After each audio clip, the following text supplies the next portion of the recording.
I look left, look right. I thought we were doing that. All of us. I look left, look right. Look left, look right. For a career path. Is this a request considered too high? Honestly, sir, yes, if you are saying it like that. If he said hard, it would have at least rhymed. Is this a request? Considered too high?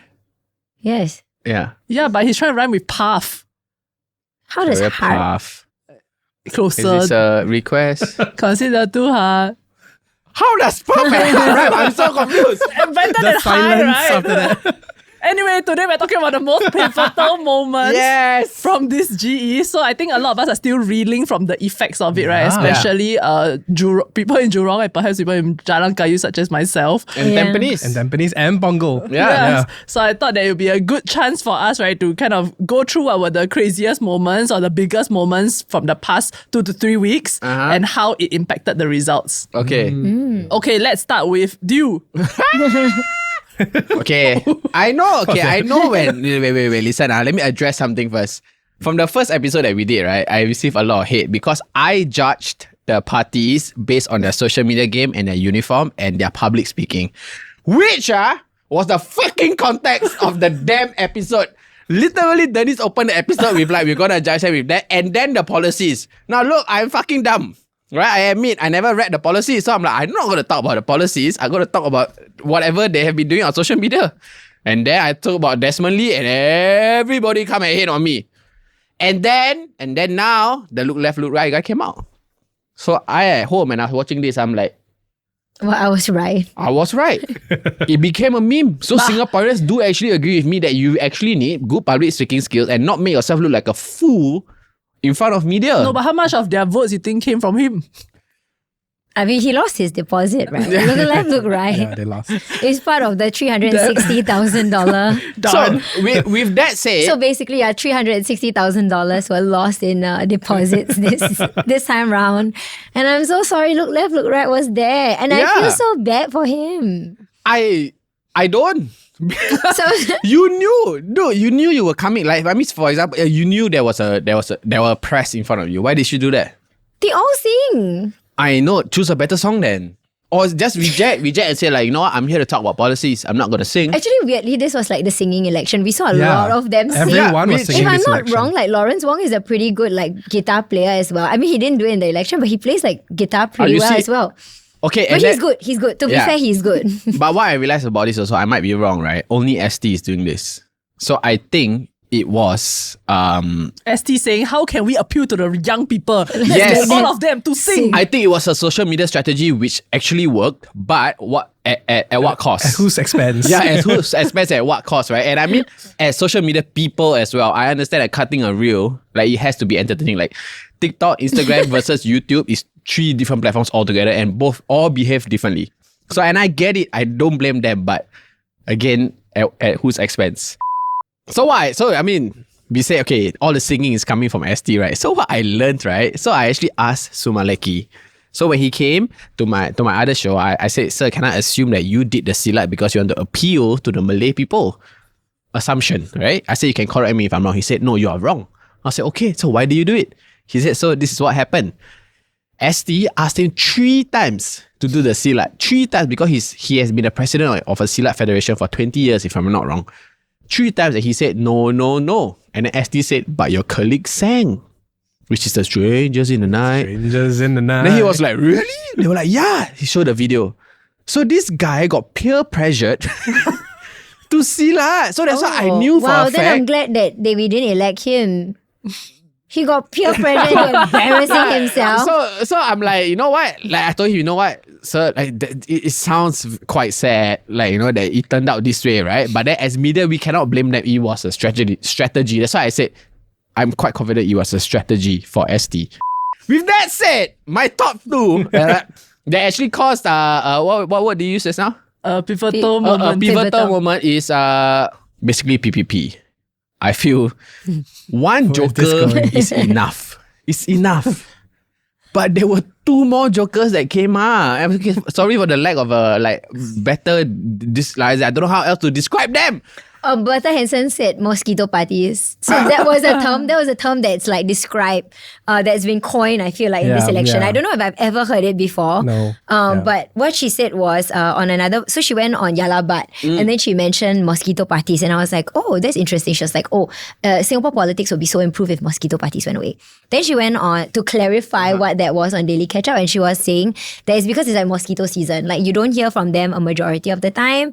And then suddenly during elections, all the mosquito come out. I mean, she's not wrong. Now we hear so much of them, lah, right? So, like, I feel like one look left, look right guys, come on, man. That should be a case study already. And if let's say I was Goh Meng Seng, I'll be like, everybody pull up your damn socks and make us look good in front of media. I think Goh Meng Seng cannot comment on this. Yeah, because Samuel has brought us down. And then Goh Meng Seng come up and suddenly it sounded like, it really sounded like he has a huge problem with gay people. He made it sound like that, yes. And I think there was another person in his party who also did an interview to say it was like against his religion. No, so I get it. And they even wrote it in the manifesto. Oh, like that's the one we discussed, right? Yes. Yeah. It's in the manifesto. It's so terrible. Why I feel like I should have left it in the manifesto because I feel like apart from us, nobody else talked about it, you know. Nobody else talked about it. But I mean, like, I don't know why he kept like emphasizing that point of he's not gay. And here's my theory. It might sound like a stupid ass theory. Okay? But he was contesting in Tampines. Okay? So I would like to think that Tampines has a lot of people from my race, the Malay race. So if you stand up for something that is haram, and if you show that, you know what, I am against this, you might or might not get the support from the staunch Muslims or even Muslims in general. But this is dependent on which era we are in, right? And the era now, I feel like that's the wrong move. Because people are more accepting now, despite your religion, right? Even if though you're against it, people won't show it publicly, right? But he showed it publicly. Number two, if I am not wrong, Faisal Manap also has a very strong stance against the LGBTQ. So I think if he is seeing Faisal Manap's strategy and it might be working, he's trying to copy that. I think might be like, again, might be stupid theory, but this is what I think. Because then I don't know why he's so strongly against it. Like he almost sounds homophobic. Nobody's I think it's almost. And you know what? Actually, I'm gonna show off a bit. When that first reel came out, I'm not gay, right? Yeah. Don't ask me about Peter. My comment has one of the most likes on ST. Yeah. Wow, good job. It's that funny. I forwarded to other people also.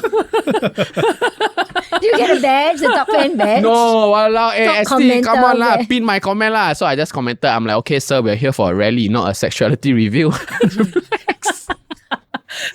But that, okay, wait. And then, so you might have been drawing like inspiration from the US, where a lot of swing voters were saying that Trump's stance on LGBTQ issues were what swayed them one way. So I'm not sure how in touch he was with foreign politics, but conservatism seems to be on the rise globally. So maybe that's why he thought it might be safe to put it in there. But obviously Singaporeans are not going to accept it. During the podcast where he came onto the show, I did ask him, your party's campaign slogan is very similar to Trump, because Trump's one is Make America Great Again. The PPP's one was Make Singapore Home Again. Oh. So I asked him, was there any correlation? Like, were you inspired? And he said, actually, no. Ours was first. Like, we came up with it before Trump. So he came up with it. When was Trump's first term? 2008? No, longer. That's Obama's. Yeah. 2016. Yeah, that's what he said. No, 2016. 10 years ago. 2016. Yeah. But it seems like a lot of the rhetoric that they had on the show as well echoed that of maybe like the American side. I say the conservatives in America, because they did talk about DEI and their like pushback against it, even on my show as well. Yeah, so I think a lot of the rhetoric they had was similar to what I would say like conservative America. Yeah, that was the question that I wanted to ask also. Like, do y'all think that identity politics works in Singapore? Identity politics. I think it depends where and who and what is it.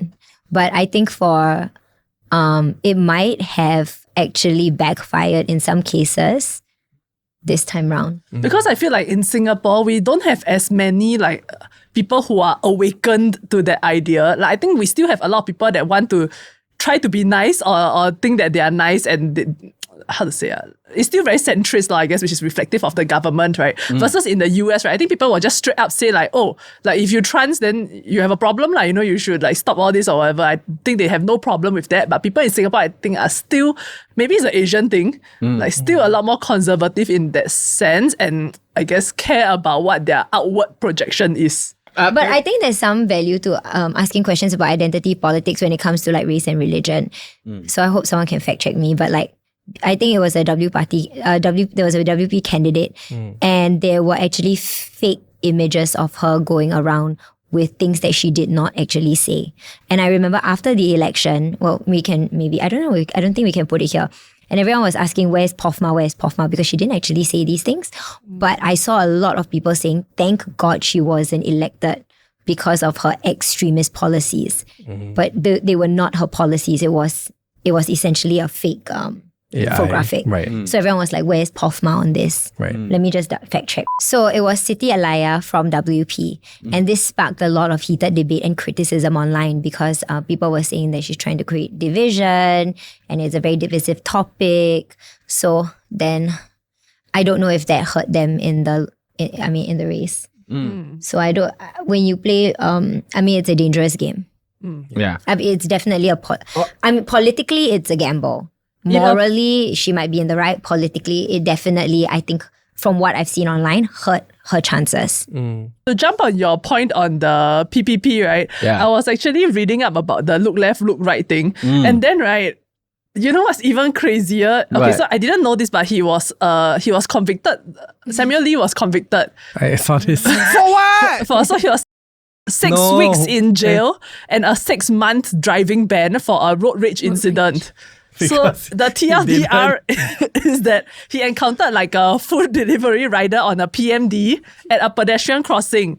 And then he nearly hit the rider. But I didn't see the actual footage, so I don't know who is so-called in the fault. But where he really went wrong was that in an attempt to intimidate the driver, he then drove his car towards him twice, causing the rider to have to dodge the vehicle each time. And he also knocked down the gate of Victory Family Center's Technical Support Center. And you know what? I stood up for him, okay? When he first came out, and he said something about low productivity, I was like, everybody's laughing at him just because he can't express himself. Maybe he has some good ideas. Oh my God. And then Him. the next craziest thing is that I think after this came out, then I think a lot of people were, I guess, cyberbullying him or making comments about him online. And then Goh Meng Seng actually came out to try to defend him. Okay, please say. Yeah. So Goh Meng Seng actually said, right, actually he's very courageous because Goh Meng Because Seng he said like moved the car and wanted to bang the person. No. No, he said because like we definitely know that, you know, when you run for election, right, people are going to try to dig stuff up about you and this stuff is going to come up. So when he asked Samuel to stand for election, he did ask him to take this into consideration and he still ended up deciding to stand for it because, you know, he said after he get elected, he could advocate for ex-inmates and ex-convicts. And then after he said, right, look at him. 6 weeks. He's so courageous. After this, he cannot find job. I stood up for you. Hey, And his argument I stood up for is you. like declaring to the world that he cannot be employed anywhere else and shouldn't be employed anywhere else. Because he is now running in politics or because of look left, look right? No, because of this road rage politics. incident Because he coming to tried to light. kill somebody. Okay, because he got angry and tried to kill somebody. Oh my I feel God, so really bad. don't judge the book by its cover. So that was the more pivotal moment for me. Because you think he's just a clown, but turns out he's like a murderous clown. Yeah. Like he doesn't look like he's capable of doing that. That's why I say don't judge the book by its cover. But you know, road rage takes over him. Oh my God. He's Okay, in but the maybe car, he then you, look left, look right. And then, Boom! Hey, don't joke about me. Then he angry. Okay, but maybe he grew. yeah. When was this? Like how All many years respect to ex-convicts, but this was in 2022, February 2022. Oh, that's quite recent. And he was convicted in 2024. Oh. Oh, that's so recent. And I I think stood it took up a while for to you. process. Yeah. And the story of PPP doesn't stop there, guys. Again, right? I know. Oh my God. First, I am not gay. Second, look left. No, first I look left, look right. Second, I was not gay. And then third, William. Guys, honestly, can anybody tell me like what was he trying to say? If you guys don't know what I'm talking about, it's this one. You can show them. I love Hope Call.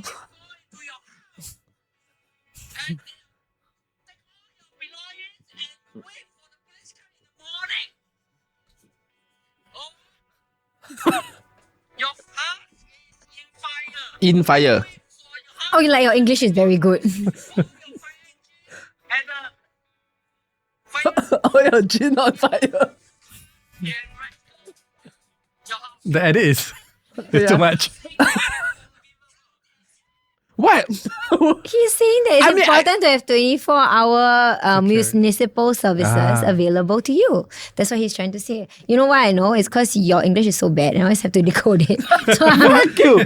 Are you so what? You are standing for this guy now. This is a good speech. Is that what you're saying? I'm just saying, hey, all of you in glass houses don't throw stones, okay? And it doesn't stop there, guy. He's in the same lineup as Samuel Lee, and they're going against senior minister. How lah, guys? How? Can we find out what they got? Oh, They the lost their 4.5. deposit. They got Yeah. 10%, I believe, like 10-ish% of the results. Yeah. So Okay. they did lose their deposit. That was close though. 12.5, they would have kept it. If the police. No, he's saying that it's important to have 24-hour municipal services. See, you could have just went with that, right? I feel like it's important to have 24 hours. I think Well, we perhaps this do was have- the GE of bad analogies. But okay, wait. Do I still have one more? yeah, go your second one. Okay, my second one is Gigine. I feel like that's okay, more of a okay. serious one. I Yes. feel like that's Yes. very pivotal because I feel like it's been a while, man, since we've seen like such a big racism case in our outrightly racist case in Singapore, right? And her explanation was honestly so weak. Like she said, like, you know, like she didn't know. Firstly, she didn't know it was a slang or a word that Slur. Yeah, she didn't know it was a slur. And she says, oh, like in the Hokkien dialect, like people use this a lot. Okay, the first one, I don't agree with you that you don't know.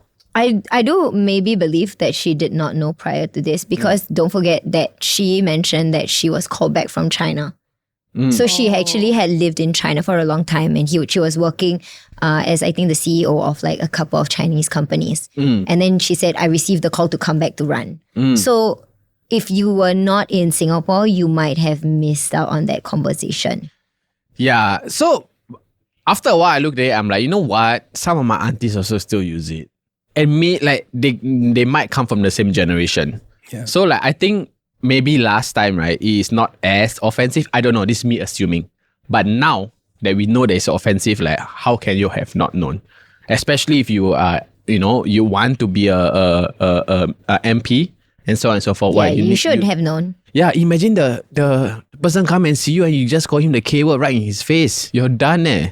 Yeah, maybe perhaps it's not like a moral failing on your part if you genuinely didn't know and you genuinely didn't mean anything, but you still cannot be in parliament if you have no finger on the pulse of Singaporeans. If you're so out of touch, then you definitely do not belong in parliament. I think that was also exacerbated by I think some of her pronunciation of Mr. Arifin's name, right? So Yeah. people thought she was calling him elephant. Actually, I think she purposely called him elephant. Yeah. Oh, it was She not. said Arifin, elephant. Arifin, you know, elephant. Like she was making fun of his name. Yeah. Oh, I thought she like genuinely mispronounced it. No. No. She And actually called him then she elephant. compared him to Pritam Pritam Singh. Singh. Yeah. Now, we are not assuming because both of them are from the same, or rather they look, the skin color is the same or everything, but that's what everybody's assuming. Why are you saying he's the next Pritam Singh? Yeah. Like out of all people, he can be the next Lawrence Wong, what? Yeah. Yeah. Right? So why is he Pritam Singh? So I think all that in one video just has Yeah. this Yeah. undercurrent of like you are so out of touch and you can't speak like that. I felt so bad for the SDP because I felt like prior to the incident, they were having so much momentum. You know, like after this whole thing, Arifin Shah did make a speech that went very viral and people applauded him for that. Yeah. But I think the damage to the party was way bigger than whatever Arifin could do on his own, right? Because there were people questioning, you know, why didn't anyone vet her speech, right? Why didn't anyone vet her as a person, right? So to me, it was such an unnecessary thing that SDP had to go through because, you know, you only have 9 days to campaign, right? The last thing you want is a scandal to go through. And it was, to me, quite a distraction for the SDP to have to handle. You know, suddenly they have to do like, you know, press statements. Suddenly they have to apologize. Suddenly they have to address something else when they could very well be spending their time campaigning and, you know, appealing to more people. And right now they're trying to like play catch up. It sucks for them. Could she have dropped out at that point? It was no, up to because Dr. it's Chee, right? post-nomination day already. Yeah. Like they cannot just kick her out and then. I think cannot. Not without losing a deposit, perhaps. I thought. we should fact check it. Yeah.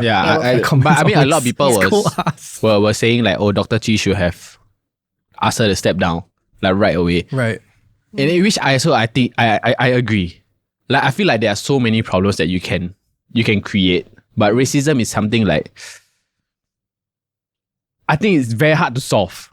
Like it shows how much you are as a person. Yeah. And it's especially if it's like, specific to one race, wow, it's so hard to solve. But now it's like when everybody look at you, it's like, okay, this person is racist and I'm not gonna talk to you. Yeah, not just this racist, but like also the disrespect in the speech. To say like he's not married, he's gonna lose his deposit, he's so young. So you in a way belittle him, you make fun of his name, and then finally underlining all of that, it's like you drop the K-bomb. Yeah.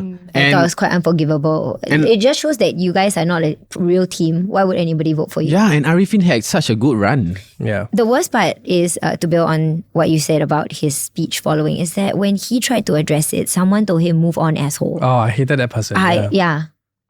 The clarification for the withdrawal thing is that once they've been officially nominated, they can drop out, but the entire team would still be required to contest with the remaining members. So you cannot replace a candidate. I think the thing about her is that while she did say all those nasty things, she did take accountability for it and give a genuine apology. Yeah. So I mean, even then also. I mean, no, she definitely shouldn't win, but I think that is what maybe why people were a little bit more forgiving. My first most pivotal moment I feel like was like PPP and all their gaffes also. Then my second moment was actually my personal constituency, the Jalan Kayu SMC. So there were two main things that happened, one for WP and one for PAP, right? So Andre had his texts leaked. And then he did come out and apologize like right after and took accountability for it and talked about how he grew from that, which I quite respected. And then the other thing, which was actually the final nail in the coffin for me for Chee Meng, right? Then that the MOE saga came out because somebody exposed him on Reddit for being really rude to a bunch of teachers. And I think it exposed a lot about his character that I think previously, when I first mentioned that, I wanted to vote PAP, then turns out it was Chee Meng. Then after that, people were upset, said, how can you vote that traitor? Then I was like, wait, but he has done all this bunch of other things also, so should he be defined by this one moment with the Allianz deal, right? Then after that, a lot of people in the comments were also saying, back when he was in the Air Force and all this all hearsay was that he was also not a very nice guy.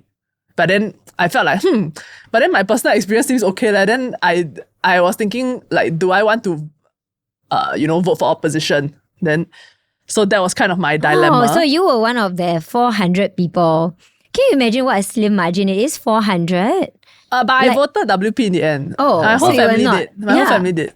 Okay. Yeah, I voted for WP in the end. So it's quite interesting to hear, right? Because I think episode 1, you were like very ready to proclaim, okay, I'm gonna vote for PAP in Jalan Kayu. I liked PAP. So I think like it was really I guess quite a humbling period of time for me also, right? To like really take a step back and look at like, okay, I prefer to live in a PAP constituency because of, what people have been saying, right? Like things do move faster. You get more funding or whatever when you want to make a request. On Mother's we Day. have free Mother's Day cake, right? And then, so, like, is the WP resident essentially enough to beat the so-called incumbent for me?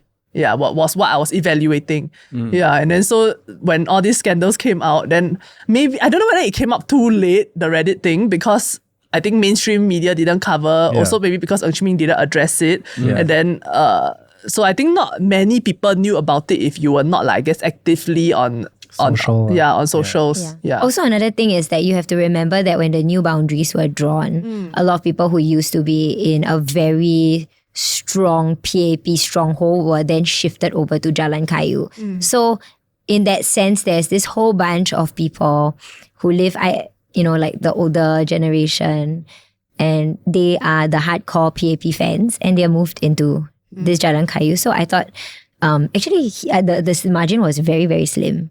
It was a 804 vote difference, but people were angry because I think 1,800 people didn't vote. And there were another 300 spoiled votes. Yeah, 300 plus spoiled votes. Yeah. So it was really like razor thin. And then for like Lawrence Wong to come out just a few days later and say, maybe this guy who won by 800 votes should have a role in cabinet. Which And he do you came know out that and said there's- like, oh, I reject. You know why? There was a petition. Oh, Yeah, I I didn't just saw see that it. Yes, coming- there was going a around petition today, with like yeah. 10,000 signatures Already. of people. Yes, of people who are like, I do not want this guy in cabinet. Wow. And all the comments are like, you know, when I was in NS, he was like my platoon chief. And then one day it was drizzling, it was an informal meeting. So someone from some NSF took out an umbrella. And then he went to find out which platoon that guy was from and made everybody stay back. Wow. Really, since I mentioned that I wanted to vote PAP, right, I've heard not a single good thing about Not a him. single. Oh my God. I mean, it's very interesting, right? Because, you know, it's not just about party lines anymore. Because, you know, when Mr. Taman was running for president, I felt like I heard so many good things about him. So, Of course, Yeah. yeah. So it's really about the individual here, you know, And honestly, the reaction to him winning, I think, was the worst I've ever seen. Like, I've never seen people, like in my peers at least, so angry about a PAP candidate winning. But also, a lot of people were defending him, and there were quite a few people. I haven't seen a single. Show us where Please one tell person. me. Is the person you? I saw. No. I never defended him. I'm like, what? It's you About and like you? your No. 3 olds. No. When I saw the MOE thing, I'm like, what is this guy's problem? Like, Top comment was tomorrow we're going to see Jalan Kayu on Carousel. Someone else said he should run for PAR, People Alliance for Reform. Okay. No, Then people I- were like, should Jalan Kayu residents start speaking German? I swear, I saw someone's comment. I was like, oh yeah, but because last time he army ma, so he bring the arminess come out. That's not a good comment. Yeah lah. So I'm like, what is That's this? not called defending. I am not supporting him, Jade. Not at all. I wanted to say that's a stupid thing. Army and politics is two different things. No, you are but- not running a platoon where they have to listen to you. Yeah. Now it's the opposite, you know, like you have to listen to them. Nice. Yeah. Ah.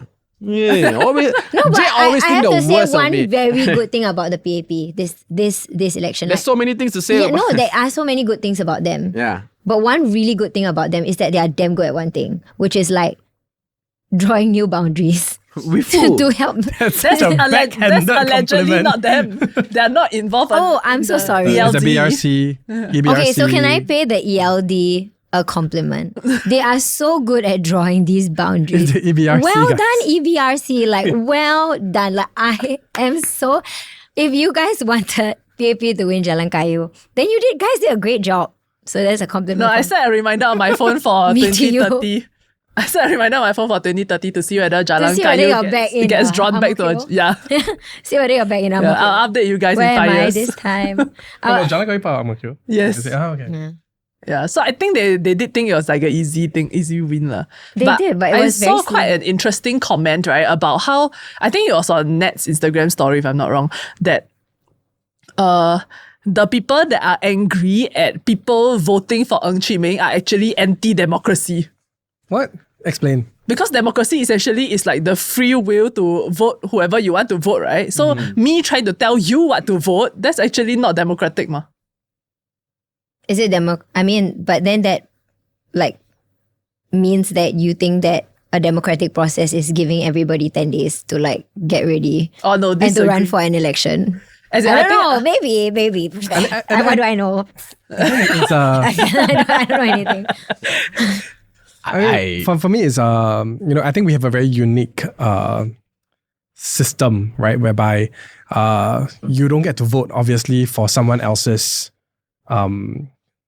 candidates in their constituency. Right. So, for example, if I have a vendetta against another constituency's MP, I don't get a say. Like, I will try my best to then convince people, you know. But the democracy or the democratic act then is really lies in a person to make their own decision, lah, you know. But I think it's very interesting here because there's a lot of times where, you know, it happens both ways, right? Your Siri talking. Hey Siri.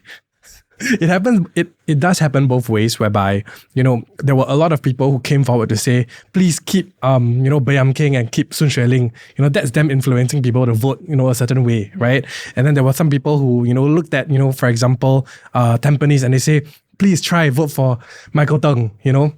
So it's a very unique thing about Singapore, whereby when you have, unlike the US, you're not just voting everywhere. Unlike the US, it's not like everybody has the same choices. Like, you really have different choices in different constituencies. So that's why I think it's quite special, lah. Yeah. And one other thing I thought was quite interesting was also that I saw some commentary online also that was talking about how this election essentially showed how many politically apathetic people there are in Singapore, and that's what PAP thrives off of. So honestly, it's not in their interest to go and educate anybody or try to get anybody to be more politically conscious or aware, which I thought was quite interesting. Joel, what was your pivotal moment? So I had two. One was the PAP and one was the WP. I'll start with the WP one first because I felt like this election actually, it was exciting and it was entertaining throughout, but there was not a lot of like feels. I don't know. I didn't really feel this election, you know? And I felt like the closest thing to I think because you're too tired. Okay, that's also very I true. don't think you had time to feel. You were doing like 1 million videos. No, but if you were to feel something, what would you want to feel like? The passion. Passion, yeah. Okay. Yeah, but I felt like there was one thing that was the closest thing to a movement this time, and that was when the WP created this hashtag NotWhite movement, really. And it was really this rally whereby a lot of people turned up for a WP rally. It was raining. And I think it was one of the earlier rallies throughout this election whereby, you know, it's been 10 years since there were rallies. A lot of people didn't go for rallies before. And you have, you know, for the first time, a lot of like Gen Z voters going to a rally and going to a WP rally. It was raining and a lot of their shoes got muddy. And instead of, you know, complaining, I think they all took photos of their shoes or made vlogs of their muddy experience and then turned it into like this symbol of like, you know, resilience and, well, like standing up for democracy. And I think, you know, it was interesting to watch because in the past, everyone would say, oh, you know, when it comes to the WP rallies, it's all the WP supporters from across the island. They go to this one place. That's why it looks like it's so many people.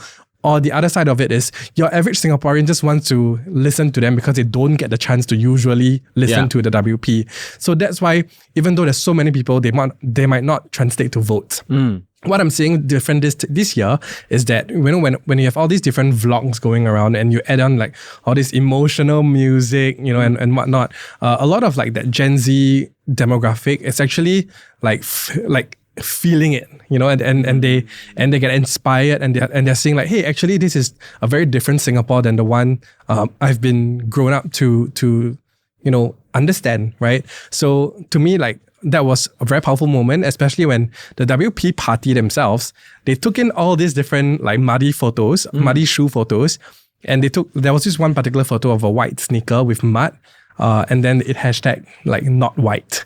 So it was symbolic of like, you know, not PAP. And then that post went viral and then everyone started posting their NotWhite, you know, experience. So then it became this like movement, right? And to me, that was the only time where I felt like it was something that actually felt like a youth movement online. So that's the WP hashtag NotWhite. I wouldn't even say like youth because I think someone did a comparison of all the different GRCs that were contested by WP and PAP, and WP actually had more votes in total. So when you look at the actual support in the GRCs contested, WP was actually the more popular party. So I think that is sort almost like, whoa, like mind-blowing, right? Because this is an opposition. I believe this was the same case in GE2020 as well. And I think it's really the Aljunied GRC, Hougang SMC, and Sengkang GRC voters who really pushed that data point across the 50% mark. Yeah. For me, the other one was actually the PAP. And to me, right, this was like branding master stroke, you know, like master class. And it was really when PM Lawrence Wong took to the Fullerton rally, which is known to be this iconic rally during a GE season. And he made this particular comment whereby he really branded Gan Kim Yong as Task Force Man. Task Force To me, that was really damn genius because first of all, we need to understand the context and what's at stake, right? Because I think at this point in the election, it really felt like Punggol could go to WP. You know, a lot of people were saying, wow, you know, Alexis Deng with Harpreet Singh is a very strong combination. And that area of Singapore is already gaining momentum for the WP. Yeah. So the reality of losing DPM Gan and like MOS Sun Xueling was very real, you know. So and I think you could see it in the way the PAP was like conducting themselves as well. I feel like this is the first time I've seen the PAP this vulnerable. When I he's agree actually with going you. to like relatively safe GRCs, right? You actually saw like Lee Hsien Loong and Lawrence Wong. They actually went to like campaign in like the safer GRCs, which I thought was quite interesting. Yeah. So for him to go and be like, we can't lose Task Force Man. Remember Task Force Man? That was, I mean, to be honest, when I saw the Pongo slate, I didn't think that they were going to win. Sorry, I was just like, PAP is good. PAP? Yeah, I thought PAP was going to win. Clearly, I was like, okay. Harpreet Singh is great, Alexis Deng is great, but they've been kept so to the chest by WP that nobody really knows them. And 10 days is not enough time to get acquainted to somebody or a new party. For Nicole Seah to do what she did, she was a presence in politics for what was it, 8 years or a few election cycles. You got to get people used to you. 10 days is not enough to convince the majority of the population to vote for you. Well, I guess what they had prior to this was the Jamus Lim effect, right? Jamus Lim also came out of nowhere, did this televised debate, and then suddenly, boom, won Sengkang, and that's why they are maybe a bit scared. That's that true, but couldn't happen Sengkang again. is quite adjacent to the very traditional WP stronghold. This is not, is it? Oh, actually, as in it is. It's Pongo and Sengkang. The last election, yes. it was Jamus's first time. What made Jamus really shine was like through the debate, which they were quite deprived of this time. They didn't have that debate platform where like he went head to head with like Vivian Balakrishnan, and I thought he crushed it. He killed it. I'm so sorry, Chee Soon-juan did so badly that people were looking at Jamus and they were like, how can you not vote for this man? Even then, it was still a very small margin. So looking at Harpreet Singh, I didn't think that he really had very much of a chance. I guess but still, Task Force Man. I mean, the branding was great.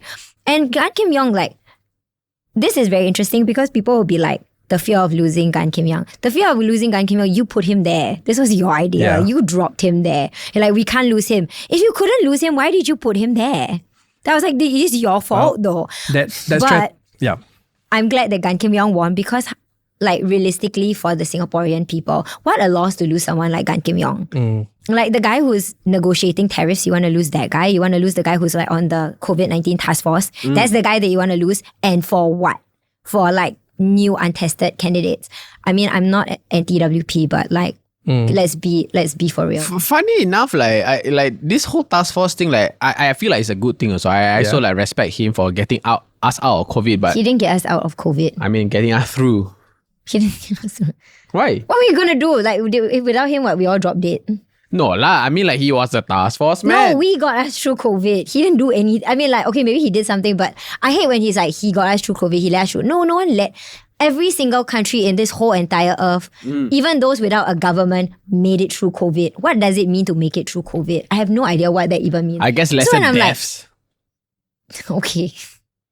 I mean, there was a system in COVID that You know we what I had to mean? abide His to, brother right? said a really good thing, which was like, he was like, he gave us 9,000. And he was like, he gave us $9,000, but I had no job because I was locked in my house for 2 years. Yeah, so then So that's why he was like, oh yeah, new perspective. You lost your job and you couldn't get a new job. Do you remember when you lost your job and you couldn't get a new job? Yes, you got $9,000, yeah. but you lost your source of income for like 6 to 12 months before you were hired again. Do you remember that? Yeah, no, Who forced us to do that? that's why I feel Task like Force man. Yeah, but no. you know what? I still like you, Gan Kim Yong. I'm problematic. Yeah, so that's why remember on that day when we were doing the live stream, I said like actually that's quite a bad move because I feel like What thing? like like him saying like this is a task force man, we cannot lose him. But Interesting. I'm like, but actually people don't like you.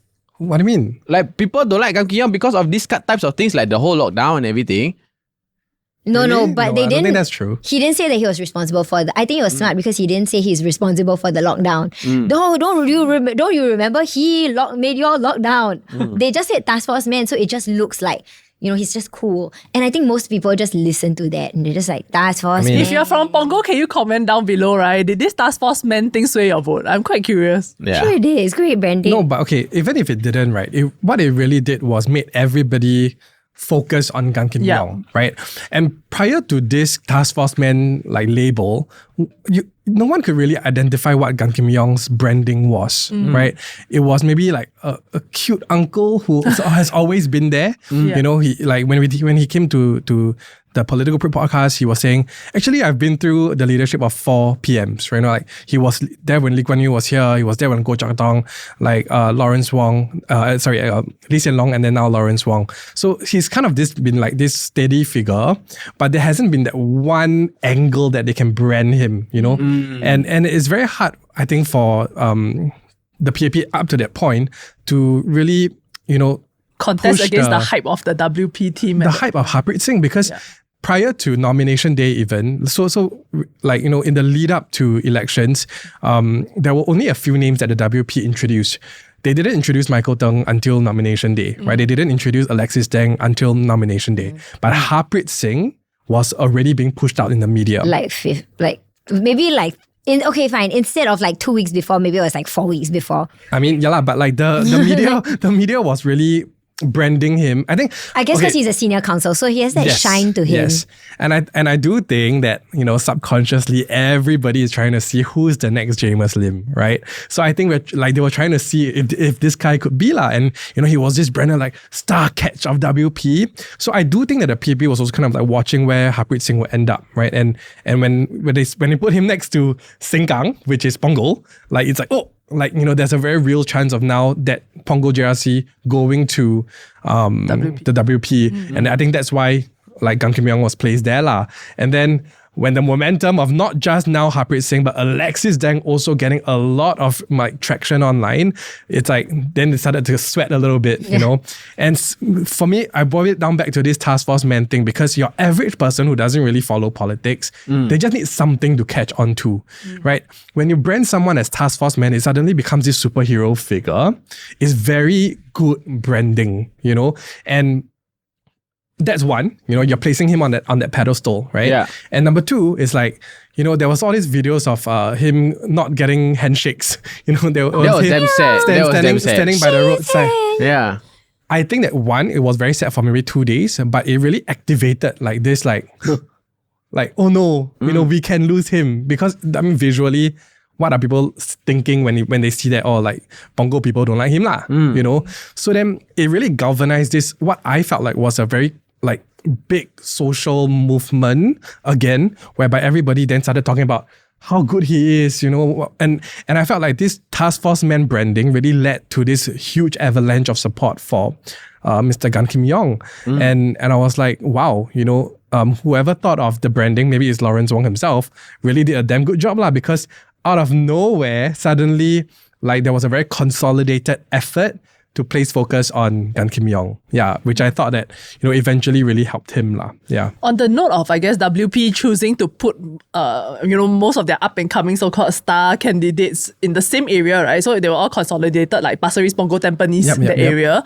And I guess one of the more pivotal moments must have been them dropping Marine Parade GRC and choosing not to field anyone there, right? Because I do think that the PAP did kind of latch onto that and say like, oh, look, like they're not even giving you a chance of a choice. Yeah. Right. So I thought that was probably one of the bigger moments also. And I wonder, like, in this case, like, are people wishing that maybe they split up their firepower such that people would have the illusion of choice instead? No, I think it was more responsible to like consolidate good candidates and give the people the best team that you can get. Yeah, agree. So actually I was quite chill about, okay lah, but maybe the Marine Parade people hate me for saying this, but they got a long weekend though. But I thought it was better like, that they put all the stronger candidates together and give them a better fighting chance. Yeah, but let's be real, like they were never going to be Gan Kim Yong. He's a minister for Trade and Industry at a time when the Trump tariffs are literally at the forefront of everybody's mind. It's true lah. Yeah. He's not good. As in, I don't want to say nobody is indispensable, but he's unproblematic. And honestly, how can we lose him? Yeah. Sorry, I had to add something positive so if there's a minister we can lose. Just kidding, take that out. What? If there's a minister we can lose, who will it be? No, if Ji Hong Tak. What minister is he? Transport? Simply go. Cannot lah. Why? Why? I think transport very important. It's cursed. It's cursed. They change all the time. Yeah lah. And because and nothing it's a dark arts role. Let me tell you what he did. You know what he did with the new ERP? It's so Wang Ling is over there. It's so big. And then there was Simply Go. So many things. Simply Go. Okay, you Okay, know what? but Simply Go was a waste of damn time. No, and guess how much it took to replace Simply Go? How much? $80 million to put in the old terminals back. Not counting how much money it took to like make Simply Go happen. So a couple of 100 million, I'm going to guess, big mistake. Yeah. On No, a but I system feel that like didn't Minister of Transport, It's your a very life difficult job. really No, sucks. it sucks. It sucks. The It's MRT a hard job. breakdown on you know. Of course But it's- actually, you just like, I'm not a technician. What the fuck? No, but what the fuck? it was at that time, and this is not Chee Hong Tat, but it was at the time on them because they didn't do the regularly scheduled maintain. They didn't maintain it for a really long time, and that's why it broke down. Like under I don't all know new if you car. remember this. Or was No, it? it's a really long time ago. Okay. When it was still run by the lady with the colourful hair. Don't quote me on that. Anyway, no hate to Chee Hong Tat, but as in, if I were forced to choose a minister that had to lose, I think transport is quite a dispensable position. They do change him all the time. yeah. Yeah, I mean, because there's a lot of talks of like, okay, we cannot lose him, but who can we actually lose? But no, but we can't lose Gan Kim Yong. Like, not now Yeah lah, when yeah lah. Trump tariffs are like in the forefront of everybody's Yeah, mind. so I'm just when you're talking about that, but actually, which minister I can we actually actually think lose? that like it's very sad that we lost. I mean, I think it's very sad that we're losing some of the ministers that we are because they are retiring. Right. So that's sad. I think 5. Including Ng Eng Hen. And Heng Swee Kiat is gone as well. Yeah. My what was the reason moment was when I saw that RDU had 20% of the votes in Yeah. Holland, Bukit, Timah. So they voted for a brand new team for a party started 10 days ago that we found out existed like 15, 20 days ago. Yeah. So you guys knew that there was a party that started 10 days ago. I guarantee you nobody knew a single person of the party. I guarantee you nobody read the manifesto. How did you vote 20% for them? How? Do you have something to say? Dr. Syed Alwi. I know about him. He's not in that area. No, he's not in the area. No, I know, but I can believe he anyone said- here name a single person? I can. But can anyone name a single person? Because I saw it on the paper. But can anyone name a single person who was running for Holland Bukit Timah on the RDU ticket? But what is Holland Bukit Timah's usual winning margin? Because So it was not bad. Like it was high, but SDP did manage to clinch I think like 30, maybe we can double check. Yeah. But like, I think SDP clinched 30-something% of the vote last election. This election, the team led by Anchor Minister Vivian Balakrishnan won 80%. Okay. As they should, right? 80%, he's like the foreign minister. He's handsome. People vote for him. Okay. Who voted for RDU? The anti-establishment voters lah. In Okay, Bukit but Tim- Holland Bukit Timah like, also what? covers like some HDBs and everything. No, but what are you mad about? okay, actually, But they will always this time be. they won by a lot more than No, they they usually did. do. But I'm just okay. I just feel that sometimes we have to ask ourselves, like, one team has a foreign minister. The other team are 4 guys that you don't know in a party started 20 days ago. And not only that, they don't seem to have any direction. Yeah. Their interview is not the same as what is in the manifesto. You have no idea what they stand Yeah. for. How do you hate the PAP so much that you will But there will vote for always these be. other people? I have a case And this- study, which is my mom. So my mom, she actually didn't know we got cut out. So she thought when we were talking about it, who you voting for, right? Then my mom said, of course, vote Workers' Party lah. She said she must give them a warning, cannot let Lee Hsien Loong win by too much. So she wants to show Lee Hsien Loong essentially that there are people that, will not just blindly support him. So he said, but never mind, in her heart, she know that PAP is still going to win. So she just want to vote WP as like a show of defiance. So Like a then I warning said, vote lah. but you know that PAP might not win, because now it's Andre Lo versus Chee Meng ma. Then she was like, huh? Then she started taking out her phone, right? Then she said, I must tell all my friends, then 不可以投反对党了咯. How much you tell her? Like she- No need to tell her anything. Where's your mother's group chat that cost us the vote? No, so she said, now I must ask all my friends to go and vote PAP or whatever. Then in the end, but after that, her mind changed again when I told her about Ng Chee Meng's escapades. Which I think is the way that democracy should work. But like really like just voting. But she's a definition of a for swing people voter. that you don't know who. I don't even know if they no, know. but honestly, 20% of Holland Bukit Timah is actually quite high lah. I agree with you. It's Wait, 20,000 but in people. any democracy, right? Like 80% is unheard of. Can I just say? Yeah, 80%. So is, that's why I say like, I mean, 80% is like huge. Right. But I'm just surprised. Like, why is it not Yeah, so 100? okay, Why did they assumption. Okay, again, I'm a dumb How much guy. do I'm a dumb people guy. hate the PAP? But Like, it also covers some HDBs in Holland, Bukit, Timah, right? And I feel like if let's say $1 million HDBs, by the way. maybe they bought it a very long time ago lah. No. Yeah, and now they can sell it for Yes, okay, yes. imagine you bought it for I a long agree time with ago. you. Wait, at Jack, listen. 70,000. Your HDB is 100,000. Is $1 million. Yes. Your exit liquidity is not on you. You know, the exit liquidity is on us. I agree So with you. who is voting? I agree with you, but maybe they feel like, okay, this is a very rich area. The supermarket also cold storage. Maybe got no coffee shop cheap enough for me to eat. Then they're like, fuck, man. You can drive 2 minutes and just go Yeah, to maybe like they don't have a Bukit car. Panjang. I'm just assuming. If let's say It's a bus. I'm living Bukit there. Timah is one road. And Just take a it's bus. No, down I to know. Bukit Panjang. But then like everything is just like not made for me. Like I really cannot afford this. I actually asked ChatGPT for a hot take of what they thought of our elections. And then they said, right, they feel that we have a performative democracy. Singapore didn't have an election, it had a ritual. GE2025 was where a national check-in where the ruling party asked, you still trust us? And the people replied, I guess. Wait, why is that so real? Yeah. I guess it's really the Despite all the response. panic that people are having, right? Like honestly, I also panicked quite a bit because I attended the rally. But as I said many times, right, everyone's like panicking around me. I was like, PV's gonna win everything. They're gonna win everything. They're not gonna lose. But I feel like correct. I mean, like as much as Singapore loves the opposition being just the one poking PAP, we love it. Like it is fun to watch people poke another person. Like okay, question this guy. Woo, you stand for us. By the end of the day, who is capable enough? Again, right? So based on that theory, like you said, they are tried and tested. I think just Singaporeans generally just know that. To close off, right, I think like hearing our conversation today actually enlightened me regarding why PSP didn't do well. Okay, Yeah, well, let's so talk I about wanted that. to mention that. Nobody mentioned them, and I think that wait. maybe they really kind of disappeared into the background in this election. Like we hear about, even SDA with their, even if it's bad press, right? PPP and then SDP, I think is always in the running, WP as well. Then, I guess even the smaller parties like NSP and all that, they had their fair share of news or memes. But PSP was really like, They To got a be fair, silat guy, what? Sumaleki. I was very shocked when I saw that they had like lost shares. I mean, their Vote share dropped. Their vote share dropped. It was kind of shocking at how low it got, especially because when Leong Man Wai first went to Parliament, there was a lot of like people were like no.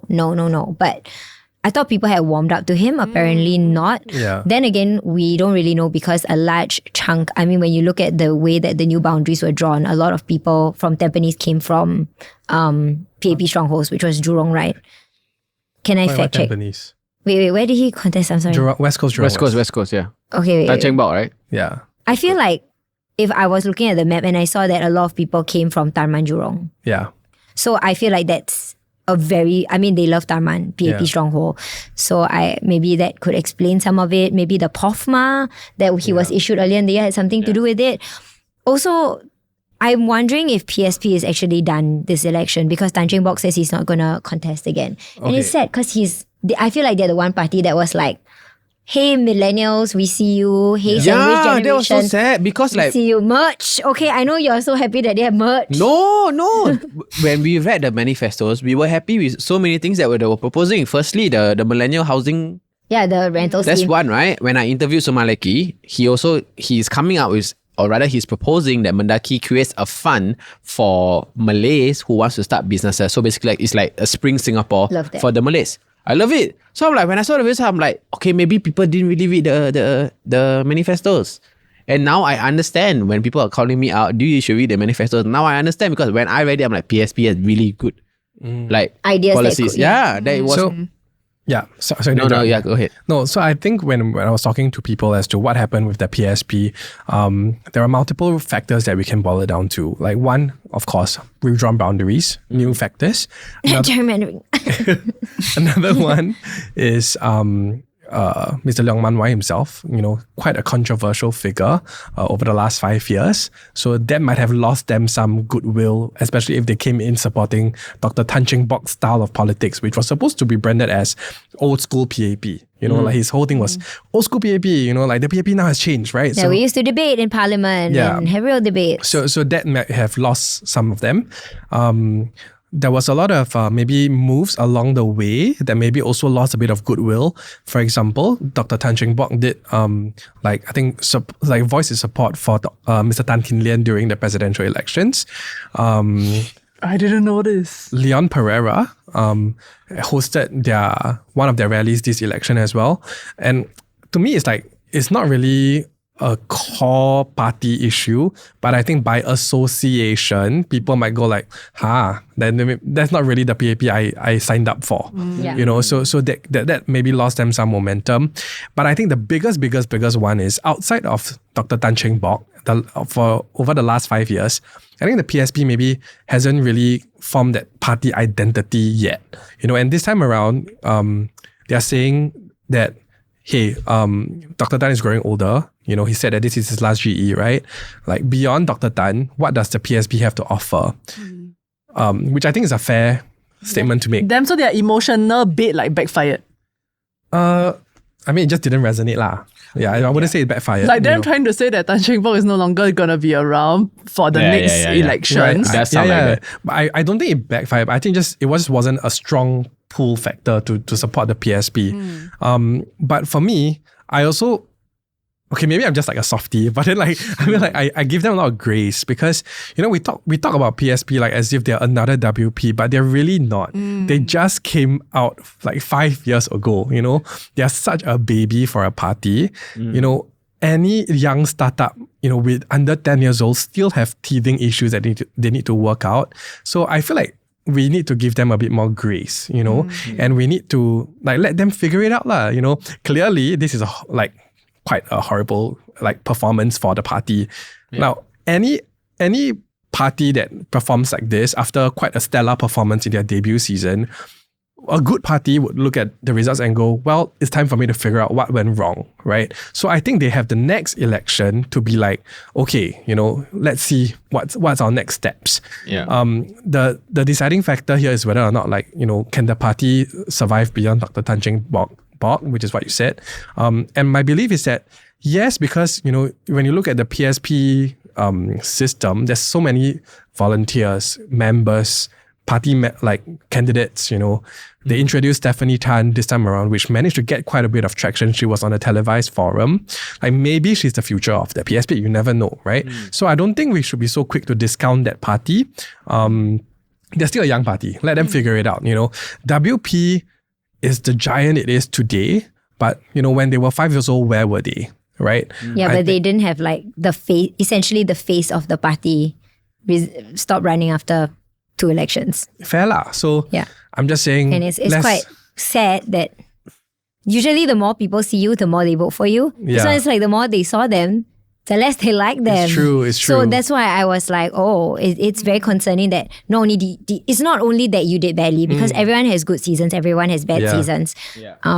But what is different is that the face of your party, it's true lah. The one face of your party, is Tan Cheng Bok's party, is going to stop running after 2. I'm very sure that WP, the people who founded the party, were around for a long time to also see fair. It grow to where it was. Same with Cham Si Tong at SDP when he was there. He was around for a very long time. Fair. I think that's sorry, Denise, can you help me fact check? I don't have a copy. But after Cham Si Tong left SDP, they lost their leader. I don't think they ever won another seat again. Yeah, so that will be the SPP, and they did have a decline as a party after Dr. Cham. So after Dr. Cham retired from and he was there for a long time. He was. You are correct that the last time that somebody won a seat that was outside of PAP and WP was SDP, and it was SPP, Cham Si Tong. But he was with SDP before, right? Let me check. He was the one he kicked. He got kicked out by Chee Soon Juan. You are right.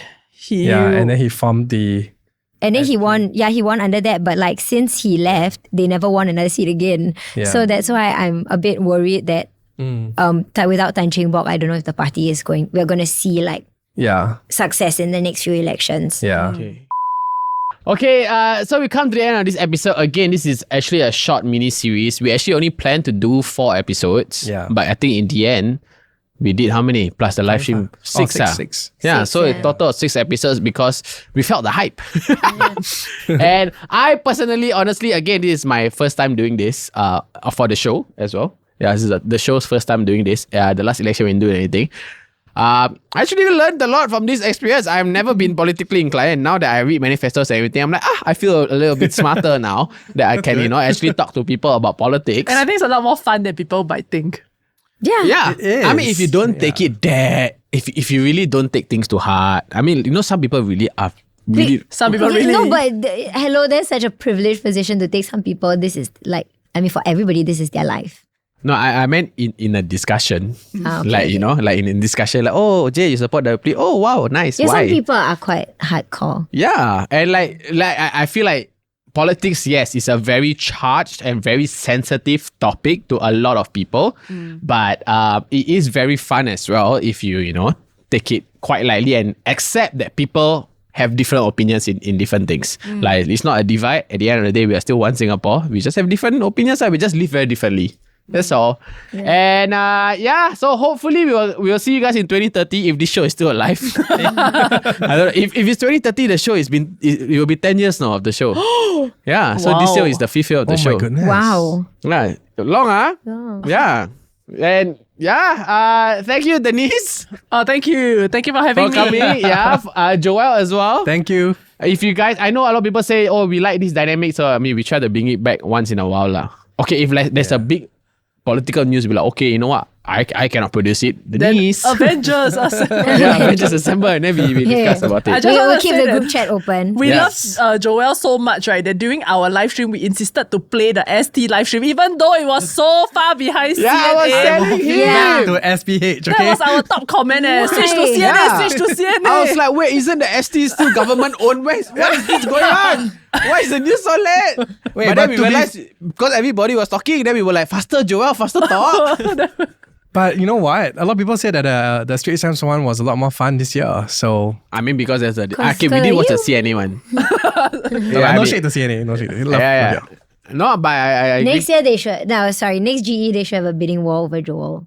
No, over us maybe. Yeah. We'll make it fun for them. No, but this show, it can only be this fun if we don't invite any ministers or anything. It's Must true, we lah. invite- It's true. yeah. It's true. Yeah, I think that was the choice. Like we were like, should we invite guests? Should we have ministers on? But we were like, no, that's not like where we want to sit. Yeah. Right.